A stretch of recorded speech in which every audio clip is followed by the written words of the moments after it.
السلام علیکم ویورز، کیسے ہیں آپ سب؟ میں ہوں آپ کا میزبان حکیم محمد حذیفہ، اور آپ دیکھ رہے ہیں ہمارا یوٹیوب چینل عارفی دارالشفا۔ ناظرین، بہت سارے لوگ شکایت کرتے ہیں کہ ایچ پائلوری کا مسئلہ ہے، معدے کے اندر السر ہو چکا ہے، تو اس کے لیے کیا کیا جائے؟ معدے کا السر جو ہے بہت خطرناک مرض ہے۔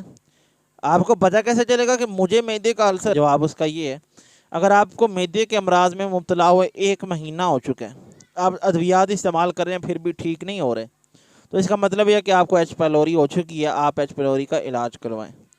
1 مہینہ گزر چکا ہے، دوائیاں کھا رہے ہیں لیکن ٹھیک نہیں ہو رہے، بد ہضمی، گیس، تیزابیت، پیٹ بھاری رہتے ہیں، یہ امراض جان نہیں چھوڑ رہے، میڈیسن بھی استعمال کر رہے ہیں، تو مسئلہ مطلب اس کا یہ کہ آپ کو ایچ پیلوری ہو چکا ہے۔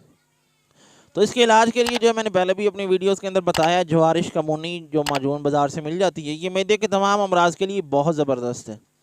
تو باقی مزید آپ اپنے کسی قریبی معالج کو چیک کروا کے آپ اس کا باقاعدہ ٹریٹمنٹ کروائیں، کیونکہ یہ بہت ہی خطرناک مرض ہے۔ تو جب تک آپ کسی کو نہ چیک اپ کروا سکیں، جوارش کمونی استعمال کرتے رہیں، انشاءاللہ اس کا بھی 2-3 مہینے مستقل استعمال جو ہے آپ کو اس مرض سے چھٹکارا دلائے گا، اور پہلے دن سے ہی اس کا آپ کو رزلٹ ملنا شروع ہوگا۔ تو جو رزلٹ ملے کمنٹ باکس کے اندر ضرور بتائیے گا۔ اجازت دیجیے اپنے میزبان حکیم محمد حذیفہ کو۔ السلام علیکم۔